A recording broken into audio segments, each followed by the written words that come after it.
वन्दे देव उमापतिं सुरगुरुं वन्दे जगत्कारणं वन्दे पन्नगभूषणं मृगधरं वन्दे पशूनां पतिं वन्दे सूर्यशशाङ्कवह्निनयनं वन्दे मुकुन्दप्रियं वन्दे भक्तजनाश्रयं च वरदं वन्दे शिवं शङ्करम्।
નસનસમાં ખૂન બનીને વહે છે આ હિમાલય, હૃદયના ધબકારે ધબકે છે આ હિમાલય.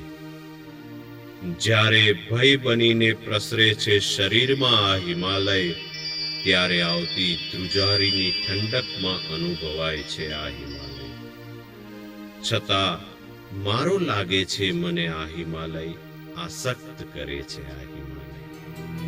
મગજમાં અજબની ધૂન લઈને ઘૂસે છે આ હિમાલય, પરાણે પ્રેમ કરાવે છે આ હિમાલય. અને એટલે જ વારંવાર પોકાર આપે છે આ હિમાલય.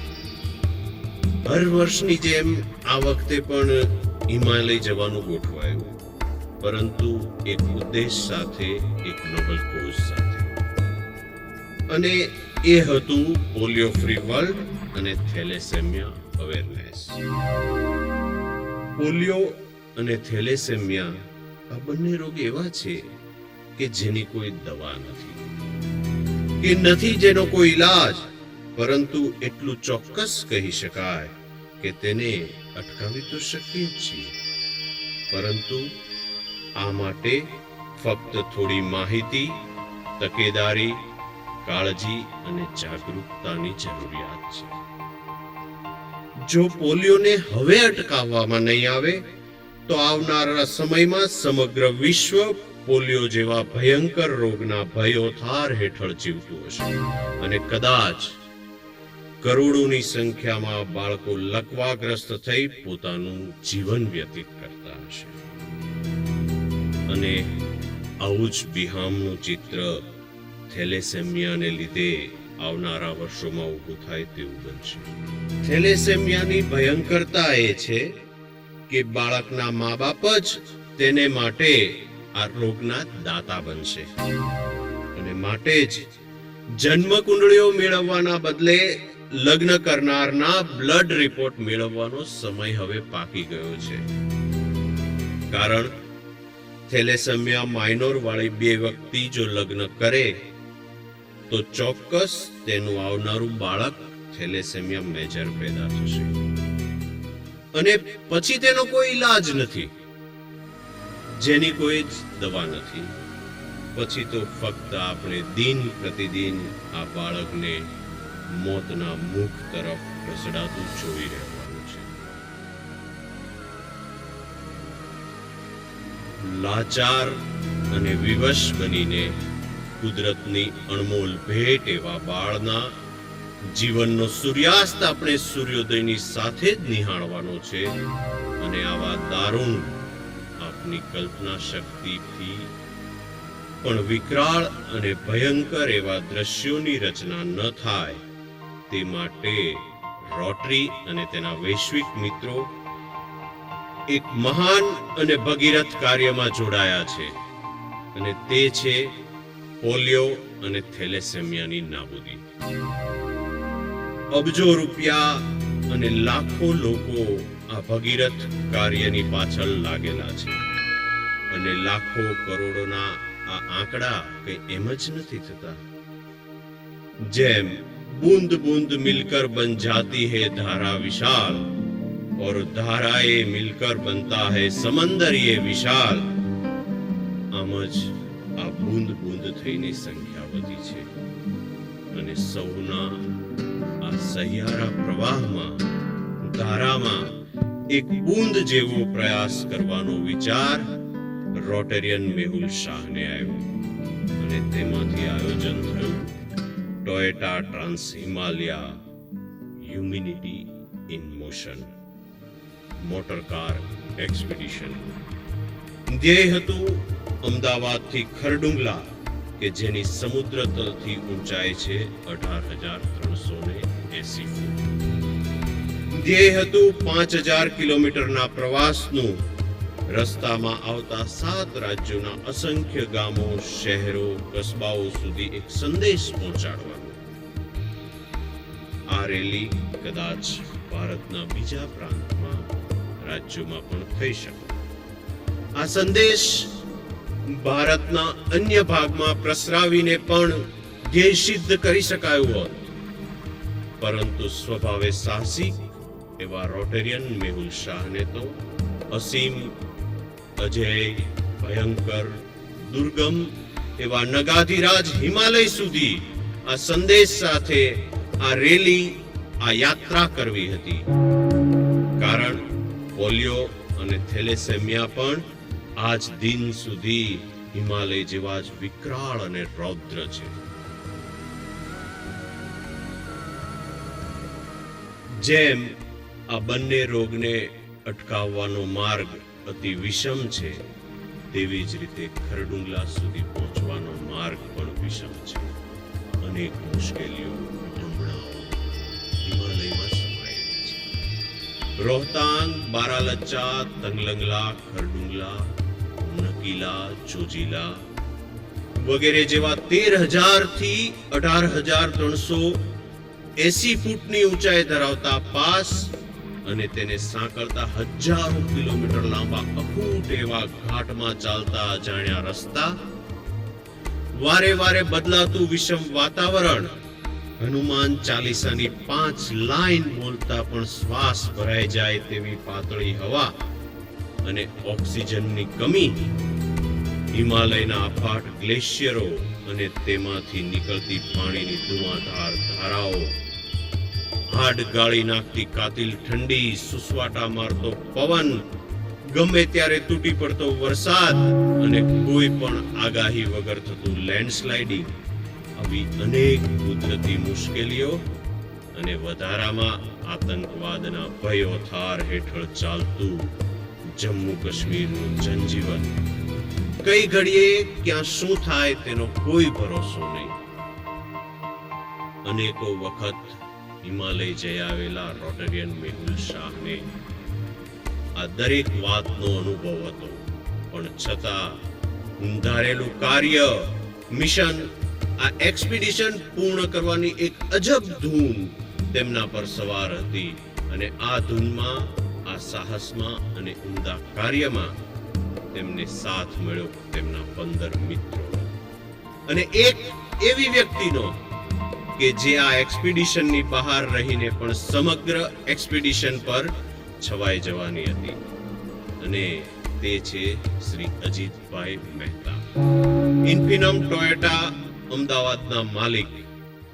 તેઓએ આ એક્સપિડિશન માટેની સૌથી મહત્વની કામગીરી તરીકે જરૂરી એવી એકદમ નવી નક્કોર 3 ઇનોવા કાર ટોયોટા કંપની તરફથી પૂરી પાડવાની જવાબદારી સ્વીકારી અને ખરા દિલથી તેને પૂર્ણ પણ કરી. ખાસ તો આ વાહનો એવી જગ્યાએ લઈ જવા માટે આપવાના હતા કે જ્યાં ક્યારે શું બનશે, જેવી પરિસ્થિતિમાં તે જાય છે તેવી જ પરિસ્થિતિમાં વાહનો પાછા મળશે કે કેમ તેનો કોઈ ભરોસો ન હતો. રોજ રાત્રે જ્યાં ઠંડીનો પારો શૂન્યથી પણ નીચે ઘૂસી જતો હોય અને છતાં ઇનોવા એક જ પ્રયાસમાં ચાલુ થઈ જતી હોય, ભયંકર રીતે તૂટી ગયેલા રસ્તાઓમાં જ્યાં દરેક વાહનોમાં કંઈ ને કંઈ ખરાબી આવતી હોય ત્યાં આ ઇનોવા સડસડાટ પસાર થઈ જતી હતી. એકદમ લક્ઝરિયસ લાગતી આ ઇનોવા કાર આપણને જોઈને એમ થાય કે શું આમાં હિમાલયના ભયંકર એવા રસ્તાઓ પસાર થશે. પરંતુ 15 દિવસના હજારો કિલોમીટરના પ્રવાસમાં ઇનોવા માટે એક પણ ક્ષણ ક્યાંય વિચારવું પડ્યું નથી. જેવી ઇનોવા કાર જબરજસ્ત છે તેવી જ શ્રી અજીતભાઈની લાગણીઓ, ભાવનાઓ પણ જબરજસ્ત છે આ એક્સપિડિશન માટે. અને એટલે જ મેહુલ શાહ જેવા ગ્રુપ લીડર અને શ્રી અજીતભાઈ જેવા સપોર્ટરના કારણે જ આ એક્સપિડિશન એકદમ સફળતાપૂર્વક પાર પડ્યું.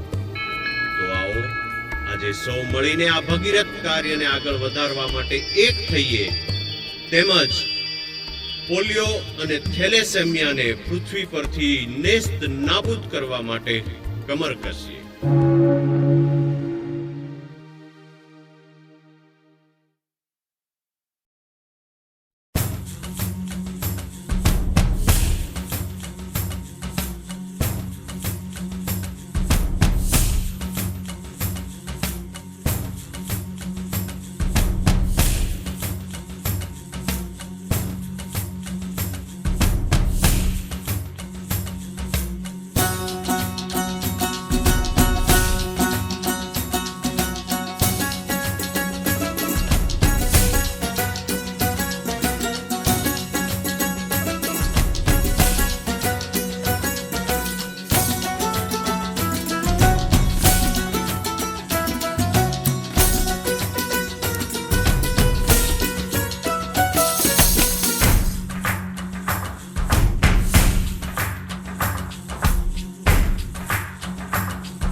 बार हाँ बोलो यार हाँ, अपनी जीत हो उनकी हार हाँ.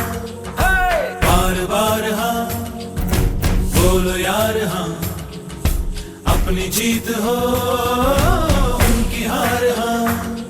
कोई हमसे जीत न पावे, चले चलो चले चलो, मिट जावे जो टकरावे, चले चलो. भले घोर अंधेरा छावे, चले चलो चले चलो, कोई राह में ना थम जावे, चले चलो. टूट गई जब उंगली मुट्ठी, पांचों मिली तो बन गई मुट्ठी, एका बढ़ता ही जावे, चले